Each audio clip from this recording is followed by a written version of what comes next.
Hi hello నమస్తే welcome to రచ్చా media. నేను మీ శివప్రసాద్. మనం రచ్చా మీడియా ఇప్పుడు సమయం దగ్గర 1 గంట కావస్తుంది. అయితే తణుకు నియోజకవర్గం దువ్వ నుంచి మనకి ఒక సమస్య అయితే వచ్చింది. ఆ ఆపరేషన్కి అయితే మీరు చూడొచ్చు బ్యాక్గ్రౌండ్లో రచ్చా మీడియా ఆఫీస్ నుంచి బయలుదేరుతూ ఉన్నాం. అయితే అక్కడ ఒక అమ్మాయికి అన్యాయం జరిగినట్టుగా అధికార పార్టీ లేదు, ప్రతిపక్షం లేదు, ఎవరికి అన్యాయం జరిగినా మేమైతే ముందుంటాం. ఏ పక్షానికైనా జనసేన కావచ్చు, తెలుగుదేశం పార్టీ కావచ్చు, లేదంటే వైసీపీ కావచ్చు, ఎవరి పార్టీని ఏ పార్టీలతో మాకు సంబంధం లేదు. ఎవరికి ఎవరు అన్యాయం చేసినా మేము ముందుంటామని తెలియజేసుకుంటూ ఇక్కడి నుంచి బయలుదేరుతున్నాం. ఒక అరగంటలో దువ్వ నుంచి మరో అప్డేట్ ఇస్తాం. నిజం దాగదు, రచ్చ ఆగదు. బయలుదేరడం జరుగుతుంది. దువ్వ అయితే మనం చేరుకున్న తర్వాత ఖచ్చితంగా అలంపురం దగ్గర అయితే ఒక అప్డేట్ ఇస్తాం. ఏమవుతుందో చూద్దాం.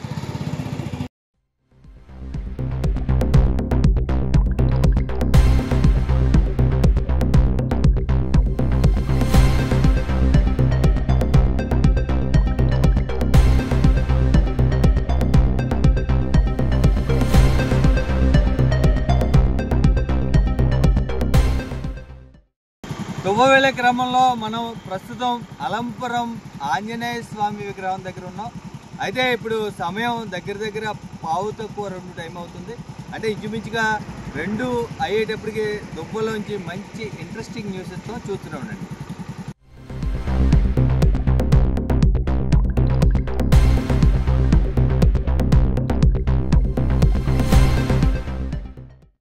దువ్వ గ్రామంలో మనం ఏదైతే మహిళ ఒక సమస్యతో ఉన్నారో తన ఇంటి ముందు పోలీస్ సెక్యూరిటీ పెట్టుకున్న మహిళ ఇంటి ముందు ఉన్నాం. మీరు చూడొచ్చు, అదే మహిళ నివాసం ఉంటున్న ఇల్లు. అయితే పోలీసులు అయితే ప్రస్తుతం లేరు, కానీ ఖచ్చితంగా మనమైతే ఇక్కడికి వచ్చాం. అసలు ఆ మహిళ పడుతున్న ఇబ్బంది ఏంటనేది ఆవిడని అడిగి తెలుసుకునే ప్రయత్నం చేద్దాం. నాతో ఫాలో అవ్వండి. ఎవరైతే ఉందో పోలీసులు ఇక్కడ కాపలా పెట్టిన ఇంట్లోకి మనం వెళ్ళే ప్రయత్నం చేద్దాం. వాళ్ళని కూడా పలకరించే ప్రయత్నం చేద్దాం. ఖచ్చితంగా బాధితులకు న్యాయం చేసే వరకు కూడా రచ్చా మీడియా పోరాటం కొనసాగుతూనే ఉంటుంది. రచ్చా మీడియా టీం అంతా కూడా ఇక్కడికి వచ్చాం. అర్ధరాత్రి అపరాత్రి లేదు, దాదాపు 2:30 సమయం అవుతోంది. దువ్వ గ్రామంలో నీలం వెంకటలక్ష్మి అనే ఒక పంచాయతీ బిల్ కలెక్టర్ మనకి ఇప్పటి వరకు మీకు రివీల్ చేయలేదు. ఆ అమ్మాయి చేసిన ఫోన్ కాల్కి మనమైతే ఇక్కడికి రావడం జరిగింది. ఎందుకంటే ఎక్కడ అన్యాయం జరిగినా రచ్చా మీడియా అయితే ముందుంటుంది. రచ్చా మీడియాకు వెంకటలక్ష్మి గారు కాల్ చేయగానే అర్ధరాత్రి అపరాత్రి లేకుండా మనం రావడం అయితే జరిగింది. అయితే ఇక్కడ నీలం వెంకటలక్ష్మికి సంబంధించిన ఏదైతే అన్యాయం జరిగిందా, ఈవిడ ఎన్నాళ్ళ నుంచి ఉద్యోగం చేస్తున్నారు, ఈ రోజు ఈవిడికి ఏం అన్యాయం జరిగింది అనేది తెలుసుకునే ప్రయత్నం అయితే రచ్చా మీడియా చేస్తుంది. అమ్మా, మీరు కాల్ చేశారా రచ్చా మీడియాకి? చేశాను. దేనికోసం? నా సమస్య చెప్పుకోవడం కోసం చేశాను. ఏంటి మీ సమస్య? నన్ను గతంలో మా బావగారికి శ్రీరాములు చిన్ని అనే ఆయనకి డిస్కషన్ జరగడం వల్ల ఈ రోజు నన్ను కూటమి జనసేన నాయకులు అని చెప్పేసి వాళ్ళిద్దరు చిక్కాల వేణును శ్రీరాములు చిన్ని అనే 2 నాయకులు వచ్చి నన్ను ఆఫీస్లో లోపలికి గదిలోకి తీసుకెళ్లి తలిపేసి లోపల అలా అసభ్యకరంగా వాళ్ళు ఇష్టం వచ్చినట్టు కూటమి నాయకులందరి ముందు నన్ను అవమానించినట్టుగా మాట్లాడి, వాళ్ళు దుర్భాషలాడి వాళ్ళు ఇష్టం వచ్చినట్టుగా ఎవరు పడితే వారు కారులో ఎక్కేసి వెళ్ళి కంప్లైంట్లు ఇస్తావా అని చెప్పేసి వాళ్ళు ఇష్టం వచ్చినట్టుగా నీ ఉద్యోగం తీసేస్తాము, నువ్వు మా మీదకెళ్ళి మంగళగిరి వెళ్ళి నువ్వు కంప్లైంట్ ఇవ్వాల్సిన అవసరం ఏంటి, నీ అంత చూస్తాము, నిన్ను ఎలాగైనా అని చెప్పేసి వాళ్ళు ఇష్టం వచ్చినట్టు నా మీద బెదిరించి వాళ్ళు రాజ్యంగా వాళ్ళు ఇష్టం వచ్చినట్టుగా మాట్లాడారు. మంగళగిరి వెళ్ళి మీరు కంప్లైంట్ చేయాల్సిన అవసరం ఏమొచ్చిందమ్మా? గతంలో మా బావగారికి ఆయనకి జరిగిన డిస్కషన్ లో కేసు నమోదు చేశారు. తణుకు రూరల్ ఎస్ఐ గారు కేసు నమోదు చేయగా కేసు నడుస్తుండగానే 4 days అయిన తర్వాత 5వ రోజు సెంటర్లోకి వచ్చి తాగేసి వచ్చి ఆయన ఆడవాళ్ళు చేతులు పెట్టుకున్నామని చెప్పేసి ఇంట్లో ఆడవాళ్ళు చేతులు పెట్టుకున్నామని గట్ట కేసు పెట్టుకోవాలి, దమ్ముంటే అలా రావాలి ఇలా రావాలి అని ఆడవాళ్ళు ఇంట్లో దుర్భాషలాడి ఇష్టం వచ్చినట్టుగా సెంటర్లో వాళ్ళు తాగేసి ఇష్టం వచ్చినట్టుగా మాట్లాడారండి.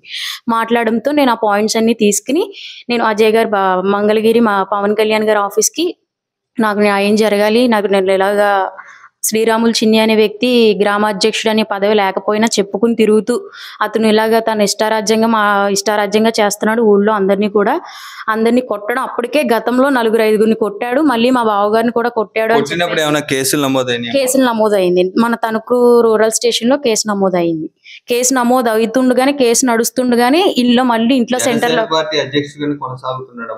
అప్పుడు జనసేన పార్టీ గ్రామ అధ్యక్షుడు అని చెప్పుకుని తిరుగుతున్నాడు. కానీ ఆ పదవి లేదు అని పవన్ కళ్యాణ్ గారు మనకు ఆల్రెడీ చెప్పడం కూడా జరిగిందండి. మనకి ఇప్పుడు మండల అధ్యక్షుడు అని చిక్కాల వేణు గారి అండ చూసుకుని ఆయన కలిపి ఈ దురాచారాలన్నిటికి పాల్పడుతున్నారు. వాళ్ళు అందరినీ ఇలా వేధించడం మాటలతో. కేవలం జనసేన పార్టీ నుంచే థ్రెట్ ఉందమ్మా, లేదంటే కూటమి ప్రభుత్వం గానీ ఇక్కడ మీకున్న పర్సనల్ థ్రెట్స్ ని పార్టీల మీద రుద్దే ప్రయత్నం చేస్తున్నారా? జనసేన నాయకులు ఇద్దరేనండి, మిగతా ఎవరు కూడా నా మీద ఇలాంటివి ఏమీ చేయలేదు. జనసేన నాయకులు ఇద్దరే, ఆ చిక్కాల వేణు, శ్రీరాములు చిన్ని, వీళ్ళిద్దరే నా మీద కక్షపూర్వకంగా నేను మంగళగిరి వెళ్ళి కంప్లైంట్ ఇచ్చానని చెప్పేసి నా మీద కుట్రలు పన్ని నా మీద కక్షపూర్వకంగా ఇప్పుడు నీ ఉద్యోగం తీస్తామని బెదిరించి లోపలికి గదిలోకి తీసుకెళ్లి తలుపులేసి నన్ను బెదిరించారు.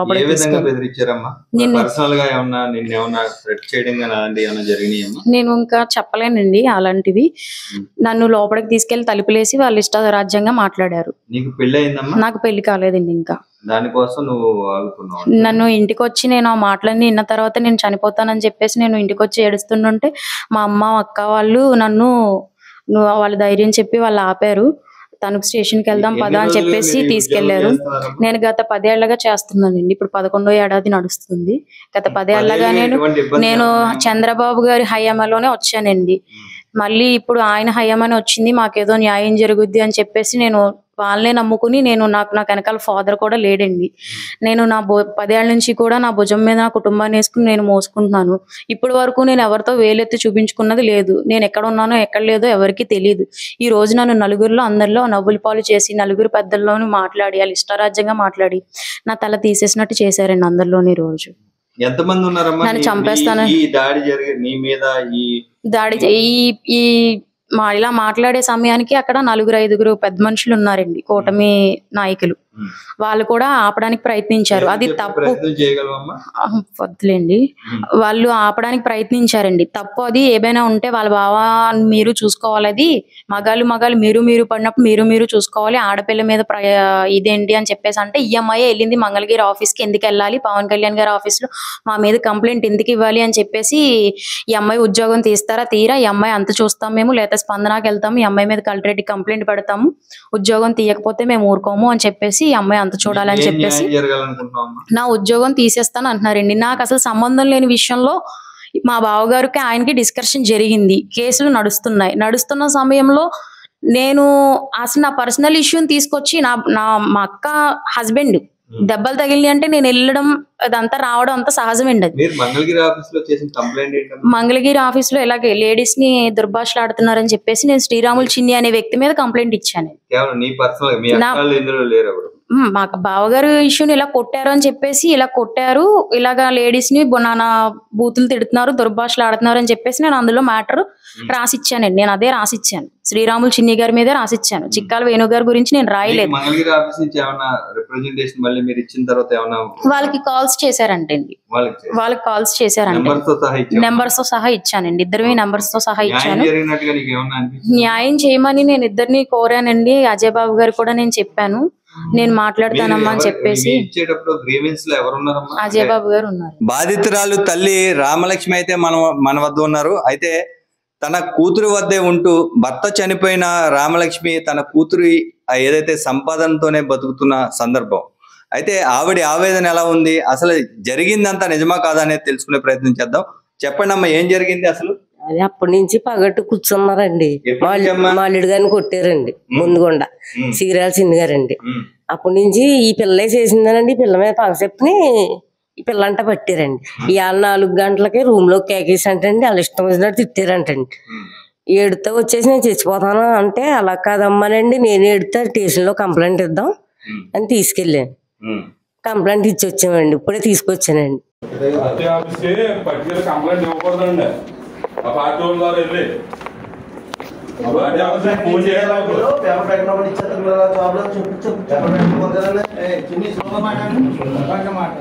ఇక్కడ ఎవరున్నారు, ఏం గొడవ జరిగింది, ఎమ్మెల్యే దగ్గరికి వెళ్ళారు, కేసు పెట్టారు, వెళ్ళాం, సెక్షన్ తీయమన్నాను, ఎస్ఐ రాకండి తీయనన్నాడు, ఎంత కావాలని అడిగాడు అంతే, రెండో మాట ఆడలేదు, టేబుల్ పెట్టి వచ్చేసాం, సెక్షన్ తీసి పాడేయాడు. ఏమవుతుంది, పార్టీ ఆఫీస్ కాడికి వెళ్ళిపోయి కంప్లైంట్ ఇచ్చేస్తే ఏమైనా ఇది అయిపోతా, ఏం చేద్దాం చెప్పు, ఏం చెప్పేంటే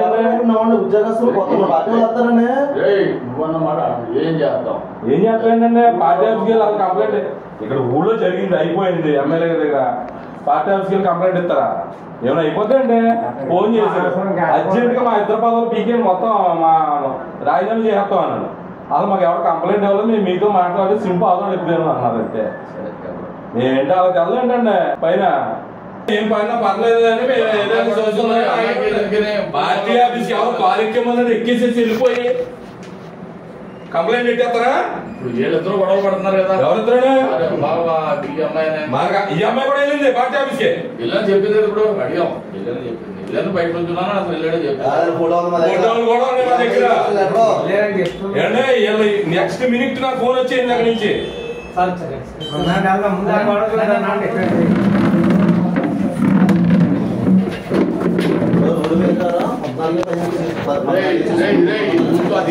మాట్లాడదాం, అమ్మాయి కూడా సమాచారం చెప్తాం.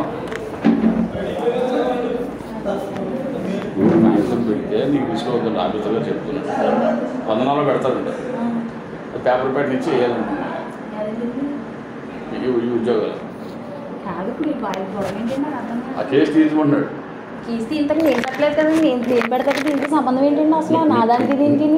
అదే అన్నాడు, ఆనంద్ మాట్లాడదాం. అధినాయకుడు ఆదేశాలు ఒకలా ఉంటే, ఆయన ఆశయాలు ఒకలా ఉంటే, పవన్ కళ్యాణ్ జనవాణి పేరుతో ఏదైతే ప్రజల సమస్యలు తీరుస్తానని ఏదైతే జనవాణి పేరుతో కావచ్చు, అంతకుముందు గ్రీవెన్స్ సెల్ ఏదైతే ఏర్పాటు చేశారో ఆ సెల్లో కంప్లైంట్ ఇచ్చినందుకు ఒక వివాహం కాని ఒక మహిళను, ఆవిడ మీద ఆధారపడ్డ ఆవిడ తల్లిని ఇబ్బంది పెడుతున్న జనసేన నాయకుల పైన ఇక్కడ చర్యలు ఉంటాయా లేవా?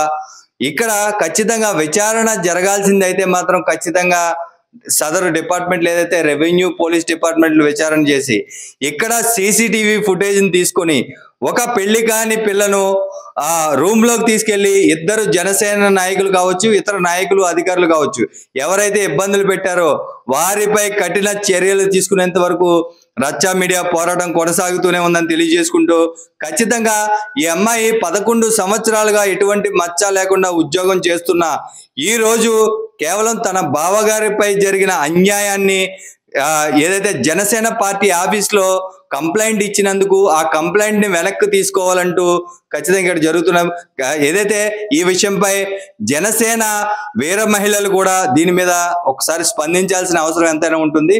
ఎందుకంటే పవన్ కళ్యాణ్ గారి ఆశయ సాధనకు ఏదైతే ఉందో వీర మహిళలకు న్యాయం జరగాలన్న పోరాటం, ఏదైతే మహిళలు మిస్ అవుతున్నారంటూ కూడా పవన్ కళ్యాణ్ చేసిన ప్రసంగాలకు కూటమి ఇన్ని స్థానాల్లో విజయం సాధించి 100% స్ట్రైక్ రేట్తో జనసేన కూడా విజయం సాధించింది.